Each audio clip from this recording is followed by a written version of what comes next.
안녕하세요. 한국사회 이해과정 시간입니다. 이번 시간에는 한국의 문화에 대해 배워볼 건데요. 한국의 문화 중에 우리가 살아가는데 꼭 필요한 기본적인 3가지, 의식주에 대해 알아봅니다. 의식주에서 의는 입는 것, 옷을 말합니다. 식은 먹는 것, 음식을 의미하고요. 마지막으로 주는 자는 것, 집을 말하는데요. 옛날부터 어떤 음식을 먹고 어떤 옷을 입고 어떤 집에서 사느냐에 따라 생활 방식이 달라지고 그곳의 문화가 만들어졌는데요. 그래서 나라마다 문화가 다르듯 고유의 의식주가 있습니다. 한국에도 옛날부터 입던 옷과 먹었던 음식, 잠을 자고 생활하던 집이 있는데요. 자, 그럼 지금부터 한국의 전통 의식주에 대해 자세히 배워보겠습니다.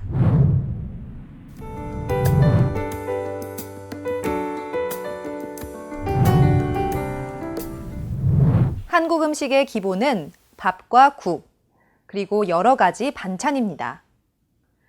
대체로 이렇게 한 상에 차려놓고 숟가락과 젓가락을 사용해 같이 먹는데요. 한식은 밥과 반찬을 같이 먹기 때문에 다양한 영양소를 고루 섭취할 수 있어서 건강을 유지하는 데 좋습니다. 이 중에서도 한국인의 주식은 밥입니다. 가장 기본적인 음식이죠.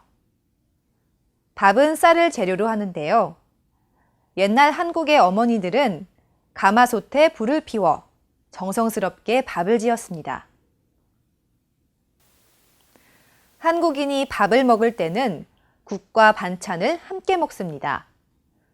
국은 보통 고기, 생선, 채소 등 다양한 재료에 물을 붓고 끓여 먹는데요. 더운 여름에는 시원하게 해서 먹는 경우도 있습니다. 차가운 국이라고 해서 냉국이라고 하는데요.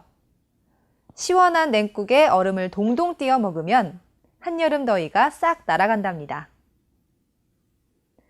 또 다른 국물 음식으로 여러 재료를 냄비에 담고 육수를 부은 후 상 위에서 직접 끓여 먹는 전골이 있고요. 국보다 국물을 적게 해 끓여내는 찌개를 먹기도 합니다. 국, 전골, 찌개를 다시 비교해 보면 3가지 모두 한국의 국물 음식입니다. 국은 냄비에 끓인 후 국그릇에 담아 상에 놓고요.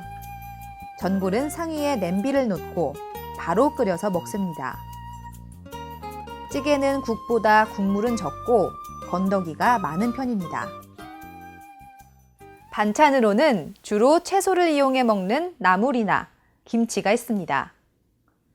김치는 한국을 대표하는 음식 중 하나입니다. 여러분도 한국인의 밥상에 김치가 있는 모습을 한 번쯤 보셨을 텐데요.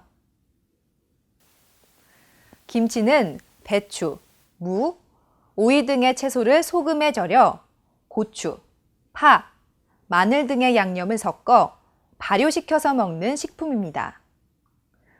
특히 추운 겨울이 되기 전에 많은 가정에서 김장하는 모습을 흔히 볼 수 있는데요. 김장이란 늦가을부터 초겨울 사이에 많은 양의 김치를 담그는 것을 말합니다. 예부터 김장하는 날은 동네 잔칫날이었습니다. 식구들은 물론 이웃들이 모여 서로 김장을 도와줬습니다. 김치 담그며 이야기꽃을 피우고 여러 가지 음식도 나눠 먹으며 정을 쌓았습니다. 김치는 지역에 따라 다양한 재료를 사용하기 때문에 그 종류도 매우 다양한데요. 경기도에는 순무김치, 충청도는 호박김치가 있고요. 강원도는 더덕김치, 전라도는 고들빼기 김치가 있습니다. 경상도는 깻잎김치가 있고요. 제주도는 전복김치가 있습니다. 채소에는 비타민, 무기질 같은 영양소가 풍부한데요. 지금은 하우스에서 언제든지 채소를 재배하지만 옛날에는 겨울철 재배도 어렵고 저장하기도 쉽지 않았습니다. 그래서 오래 저장하기 위한 방법으로 채소를 소금에 절이고 여러 가지 양념에 섞어 먹는 방법을 생각하게 됐습니다. 이것이 오늘날의 김치가 된 건데요.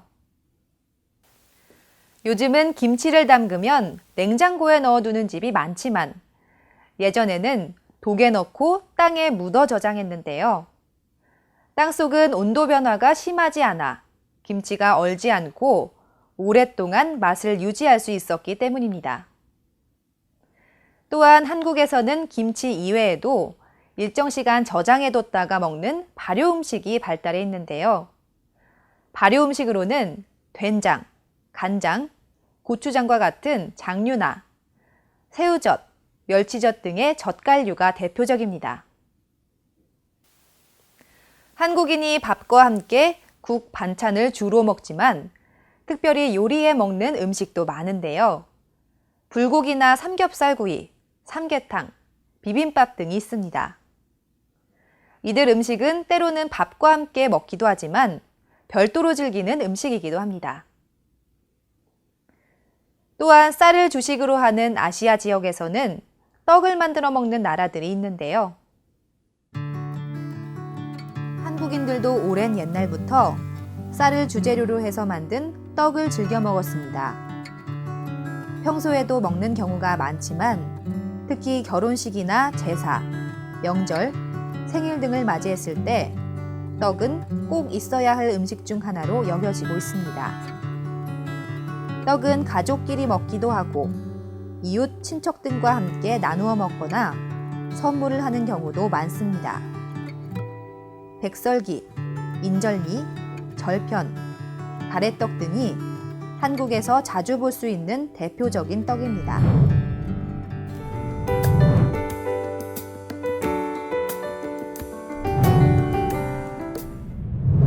한식에 이어 다음으로 알아볼 한국의 의식주는 주, 집인데요. 세계 여러 나라에는 다양한 모양의 전통집이 있습니다. 몽골에는 게르라는 전통집이 있는데요. 나무로 엮은 벽에 펠트와 천으로 덮은 것으로 추위와 바람, 햇볕에 잘 견딜 수 있으면서 30분에서 1시간 사이에 세우고 분해할 수 있어 몽골의 유목 생활에 적합합니다. 캄보디아는 예부터 뜨거운 지열과 많은 비 때문에 1층은 거의 비워두거나 창고로 사용했고 2층에 집을 짓는 경우가 많습니다. 북극 지방에 사는 에스키모들은 눈으로 만든 블록이나 얼음을 쌓아서 만든 집인 이글루에서 생활했습니다. 이렇듯 주거 문화는 그 나라의 기후에 영향을 많이 받았는데요. 한국의 전통집은 한옥입니다. 지금 우리가 살고 있는 주택이나 아파트와는 모습이 많이 다르죠? 한옥 역시 사계절이 뚜렷한 한국의 기후에 맞춘 것인데요. 추운 겨울에는 한국 고유의 난방장치인 온돌로 방을 따뜻하게 했습니다. 더운 여름에는 바람이 잘 통하는 대청마루에서 주로 생활하며 더위를 피하기도 했습니다. 한옥은 지붕을 만드는 재료에 따라서 기와집과 초가집으로 나뉘는데요. 초가집은 추수 후에 생긴 볏집을 지붕에 얹은 집으로 주로 서민들의 집으로 많이 사용됐습니다. 기와집은 흙으로 만들어 구운 기와를 지붕에 얹은 집으로 주로 양반들이 살았습니다. 한국에는 집의 위치를 중요하게 생각했는데요. 집 뒤에는 산이 있어 바람을 막을 수 있고 집 앞에는 강이 있어 물을 구하기 쉬운 곳에 지은 집을 좋은 집이라고 생각했습니다. 또한 햇빛이 잘 들어오도록 남쪽으로 바라보고 지은 남양집을 특히 선호했습니다. 이렇게 자연의 모습을 살린 한옥은 요즘 다시 인기를 끌고 있습니다. 한옥에서 사는 사람들이 증가하고 전통 한옥 체험을 할 수 있는 한옥마을에도 관광객들이 늘어가고 있다는데요. 대표적인 한옥마을에는 전라북도 전주에 있는 한옥마을, 서울의 북촌과 남산에 있는 한옥마을을 꼽을 수 있습니다. 전주 한옥마을에서는 한옥생활체험관에서 하룻밤을 지내며 한옥생활을 경험해 볼 수 있습니다. 북촌 한옥마을에서는 한옥마을 구석구석 걸어다니며 한옥의 분위기를 한껏 느낄 수 있고요. 조선시대 한옥을 그대로 복원해 놓은 남산골 한옥마을에서는 전통적인 주거 모습을 살펴볼 수 있습니다.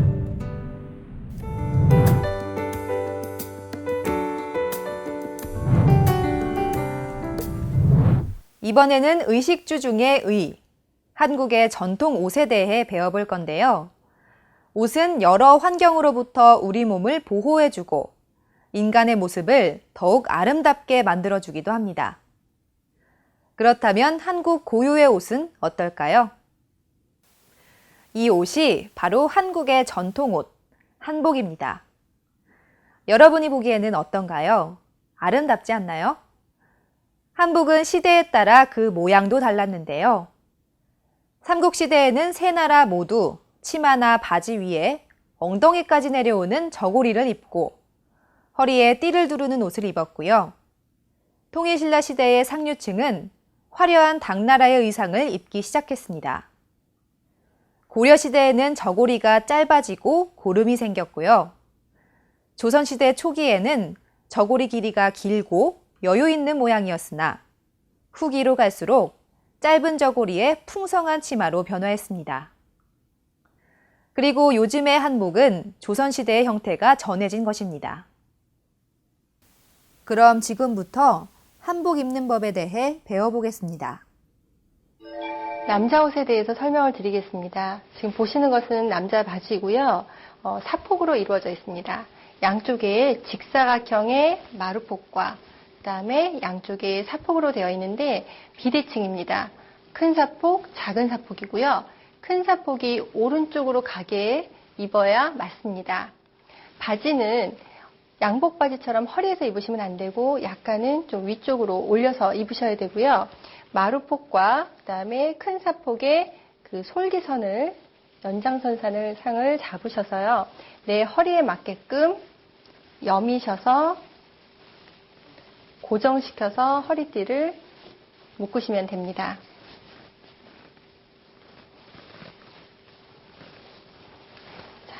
그리고 지금 데님이 묶어져 있는데요. 데님을 묶는 방법은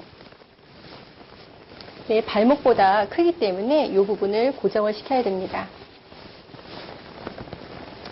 베레선과 그다음에 여기는 이제 마루폭과 사폭이 연결되는 이 솔기선이 있습니다. 이 솔기선을 바깥쪽 복숭아뼈에서 고정을 시키시고요. 남는 여유 분량을 바깥쪽으로 돌리셔서 데님은 2바퀴가 돌아가게 됩니다. 안쪽에서 외고름으로 매듭을 묶으시면 되시고요. 자, 매듭이 안쪽으로 가는 것은 좌식 생활을 했기 때문에 바깥쪽에 매듭이 생기시면 가부좌를 했을 때 굉장히 불편합니다. 그래서 안쪽에 매듭을 위치하게 하고요. 이 상태로 입으시는 것보다 매무새를 이렇게 동그랗게 잘 만져주셔야 멋지게 맵실하게 한복을 입는 방법이 되시겠습니다. 이 위에 저고리를 입으시고요. 저고리는 이 어깨선이 앞으로 당겨지게끔 입으시고요. 자, 옷고름을 매시겠습니다. 오른쪽에 있는 이 고름이 좀 더 짧은 고름이고요. 왼쪽에 있는 고름이 긴 고름입니다. 짧은 고름을 위쪽으로 해서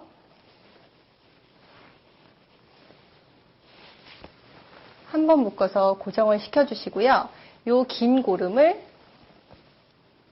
골을 만들어 주시고 나머지 짧은 고름으로 한번 돌려서 이 구멍 사이로 넣으시면 쉽게 고름을 묶으실 수 있습니다. 적당한 크기로 모양을 만들어 주시고 나머지 부분은 자연스럽게 늘어뜨리면 되십니다. 이 남는 부분은 양옆 어깨 목전부터 시작을 해서 겨드랑이 전까지 이렇게 접어서 매무새를 만져주시면 됩니다. 남자는 바지 저고리만 입으시면 완성이 된 옷이 아니시고요. 이 옷에 겉옷을 덧입으셔야 됩니다. 자, 덧입는 방법을 말씀을 드리겠습니다. 남자 바지 저고리에 조끼를 입은 모습입니다. 이 조끼는 우리나라의 전통 옷은 아니고요. 서양에서 양복이 들어오면서 그 양복의 조끼가 한복지로 만들어진 것입니다. 그때 당시로서는 이 조끼 자체에 주머니가 달려있다는 것이 굉장한 인기를 끌 수 있게 되는 그런 부분이었고요. 이 조끼 위에는 이제 마고자를 세트로 입게 됩니다. 조끼 위에는 이런 마고자를 세트로 입게 되는데요. 이 마고자는 흥선대원군이 청나라의 볼모로 잡혀갔다가 돌아오면서 입고 온 마괴가 변형이 되어서 지금까지 입혀지고 있습니다. 마고자의 특징은 양쪽 그 서피 똑같은 형태로 되어 있고요. 마고자 단추를 채우는 방법은 아래에서 위로, 아래에서 위로, 그리고 단추를 바깥으로 오도록 해서 착용을 하시면 맞는 차림새가 됩니다. 이렇게 하시면은 간단한 외출복 차림새가 되십니다. 그리고 여기에 좀 더 예의를 갖추기 위해서는 두루마기를 꼭 착용을 하셔야 합니다. 지금 두루마기를 착용한 모습입니다. 두루마기라고 하는 뜻은 트임이 없이 두루두루 막혔다 해서 두루마기입니다. 조선시대에는 유교가 정착을 하게 되고요. 예의를 갖춤에 따라서 포라고 하는 것은 가장 위에 입는 겉옷을 말합니다. 이 포 종류가 다양하게 발달을 하게 됩니다. 그 포가, 다양하던 포가 조선시대 말에 갑오경장 때 모든 제도를 간소화하고 개혁을 하게 됩니다. 그래서 다른 모든 포를 없애고 딱 한 가지만 남겼는데 그것이 바로 두루마기입니다. 두루마기는 소매를 넓게 입지 말고 좁게 해서 입어라 해서 이런 좁은 두루마기 형태를 입게 되고요.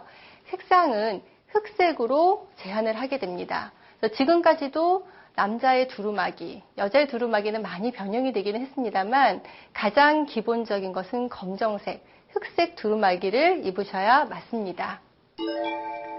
두루마기에는 그 재원단의 마우라 혹은 하얀색의 마우라를 하셔도 좋으시고요. 이북지방에서는 이제 방한모로서 지금 이것은 휘황입니다. 이런 휘황을 착용을 하기도 했습니다. 남자의 쓰개입니다. 요즘은 조끼 마고자 대신에 이렇게 배자를 입기도 합니다. 이 배자가 더 인기가 있는데요.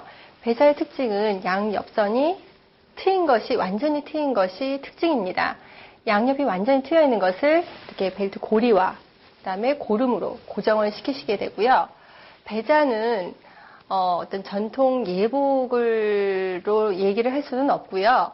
집에서 간편하게 입는 옷 혹은 서민들의 일상복이라고 보시면 됩니다. 조선시대의 남자 포의 한 종류입니다. 포는 다양한 형태가 보이게 되는데요. 그 중에 이것은 중치막입니다. 중치막의 특징은 소매가 넓고요. 양옆에 여유를 위한 무가 없습니다. 두루마기와 같은 그런 형태의 무는 없고 두루두루 막혀있는 두루마기와는 대조적으로 양옆이 트여있는 것이 특징입니다. 이러한 다양한 형태의 포를 조선시대에는 한 가지뿐만이 아니라 여러 개를 겹쳐 입어서 좀 더 품위 있고 우아한 형태를 나타냈습니다. 이것은 중치마기에 다포를 덧입은 형태입니다. 다포라고 하는 것은 포의 일종인데 반소매 형태를 갖고 있는 것이 특징입니다. 이런 다양한 형태의 포를 겹쳐 입어서 좀 더 멋을 냈습니다. 이 한복이 드레스화되면서 A라인 실루엣으로 바뀌게 되었습니다. 그 A라인 실루엣을 내기 위해서 속옷도 바뀌게 되었고요. 그 형태로 어떻게 옷을 입으면 예쁠지 설명을 드리겠습니다. 우선 안에는 브레이저를 벗으시고요. 얇은 속옷을 하나 입습니다. 그리고 밑에는 한복 속바지를 착용해 주시고요. 그 다음에 한복용 속치마를 착용하게 됩니다. 지금 한복용 속치마는 패치라고 해서 A라인 실루엣을 좀 더 예쁘게 나타나게끔 해주게 되고요. 그 다음에 발에는 버선을 신게 됩니다. 버선의 이 부분은 순욱선이라고 하고요. 이 순욱선에서 시접이 바깥쪽으로 가게 신으셔야 좌우가 맞습니다. 시접이 오른쪽으로 가 있으면 오른쪽 버선, 왼쪽으로 가 있으면 왼쪽 버선이 됩니다. 또한 이 순흑선이 정 가운데가 아닌 엄지발가락과 둘째 발가락 사이에 위치하도록 신으셔야 좀 더 예쁜 버선발을 만드실 수 있습니다. 속치마를 입으시고 난 다음에는 치마를 입습니다. 치마는 요즘 조끼 허리 형태로 흘러내리지 않게끔 개발되어 있고요. 여밈은 이 방향은 유행에 따라서 바뀌기도 하였지만 현재로서는 왼쪽으로 자락이 오도록 입는 것이 맞습니다. 이런 자락을 만들기 위해서는 이 자락을 오른쪽 진동선으로 빼내어서 여며서 내 허리에 맞게끔, 내 가슴에 맞게끔 앞에서 묶어주시면 됩니다. 가슴이 부분이 볼록하기 때문에 치마는 자꾸 뒤로 넘어가게끔 되어 있습니다. 그렇지 않게 하기 위해서는 치마를 입으신 다음 앞으로 당겨서 내려주셔야 됩니다. 이 위에는 속적삼을 입으셔야 하는데요. 속적삼의 기능은 땀이 나는 것을 막게 하기 위해서 땀을 흡수해주는 역할입니다. 적삼입니다. 근데 요즘은 점점점 더 몸에 꼭 맞게끔 저고리를 입게 됨에 따라서 이 속적삼을 입는 것이 오히려 그러한 실루엣을 방해를 하기도 합니다. 그래서 요즘은 거의 봄, 가을용 옷감이라든가 여름용 옷감에는 속적삼을 착용하지 않고 가을, 겨울용 옷감인 명주나 이런 단 종류에서 속적삼을 착용을 하게 됩니다. 지금 보시는 것은 맞춤 속적삼이고요. 요거는 나의 품과 그다음에 저고리 길이와 화장에 맞게끔 제작이 되어 있지만 이러한 이제 기성 속적삼의 경우에는 품과 저고리 길이와 그다음에 화장의 길이가 나와는 맞지 않기 때문에 좀 실루엣을 오히려 많이 망칠 수가 있습니다. 그러니까 오히려 이런 기성 속적삼은 착용하지 않으시는 편이 더 예쁜 실루엣을 내실 수가 있습니다. 자, 지금 치마를 입으시고 위에 저고리를 입으셨습니다. 자, 저고리 입으신 다음에는 이 어깨 라인이 앞쪽으로 오게끔 당겨주시고 남는 만큼 양 목점에서 겨드랑이 점까지 이렇게 다 들을 접어주셔야 됩니다. 이 부분은 저고리 자체가 평면으로 재단이 되다 보니까 입힌 몸에 맞추어서 나름대로 맵시를 내기 위한 방법입니다. 자, 목고름 매시는데 자, 이쪽은 짧은 고름, 이쪽은 긴 고름입니다. 짧은 고름을 위쪽으로 하셔서 매듭을 묶어주시고요. 자, 여기 아래쪽에 긴 고름이 남았는데요. 긴 고름을 이렇게 골을 만들어 주시고요. 지금 이 짧은 고름을 한번 돌려서 이 사이에 남는 부분은 자연스럽게 내려주시면 됩니다. 깃과 고름과 끝동 부분에 자주색을 댄 것을 회장 저고리, 지금 요거는 반회장 저고리인데요. 견마기 부분에 회장이 덧대어져 있지 않기 때문에 반회장 저고리라고 얘기를 하고요. 이런 회장 저고리는 예복 중에 하나입니다. 또 지금 보고 계시는 거는 녹의 홍상입니다. 신부의 혼례복으로 입혀지기도 했지요. 자, 그리고 요즘 사철 깨끼라고 하는 용어를 많이 쓰게 되는데 깨끼라고 하는 용어는 바느질 방법이지 어떤 옷감의 종류는 아닙니다. 그리고 사철이라고 하는 말은 맞지가 않습니다. 옷감의 종류는 여름용, 그리고 춘추용, 그리고 겨울용으로 나눠집니다. 지금 보고 계시는 것은 봄, 가을용, 그러니까 춘추용입니다. 춘추용을 아주 더운 여름이나 아주 추운 겨울을 제외하고는 두루두루 입을 수 있기 때문에 사철이라고 하는 용어를 쓰고 있는 것 같습니다. 하지만 맞는 용어는 춘추용입니다. 지금 보고 계시는 건 또 녹의 홍상이지만 저기 뒤편에 마네킹에 입혀져 있는 옷을 보시면 노랑 저고리의 분홍 치마입니다. 보통 노랑 저고리의 분홍 치마는 결혼 전에 미혼 여성들이 많이 착용하던 색상이고요. 기혼이 되면 연두 저고리로 착용을 하게 됩니다. 원래 여성들도 예의를 갖추기 위해서는 위에다 무언가를 걸쳐야 했습니다. 이 전통 두루마기 형태로서 요거는 젊었을 때부터 나이 들었을 때까지도 품위에 손색이 없이 착용하실 수 있는 것이 장점인 반면에 옷고름이 두 개가 겹쳐져 있어서 한복이 익숙치 않으신 분들에게는 좀 불편하실 수도 있겠습니다. 그래서 지금 저기 뒤편에 보고 계시는 요거는 이제 개량 두루마기입니다. 사실 개량이라고 하는 말을 한복에 붙이는 것은 별로 맞지 않는다고 생각을 합니다. 개량이라고 하는 말 뜻 자체에 나쁜 것을 고친다고 하는 뜻이 들어있기 때문에 마치 좀 한복이 나쁜 것이라는 인상을 줄 수 있기 때문에 그 말 대신에 변형이라고 하는 말을 쓰는 것이 더 옳은 것 같습니다. 하지만 일반적으로 쓰는 용어들은 이제 개량이라는 말 쓰게 되는데요.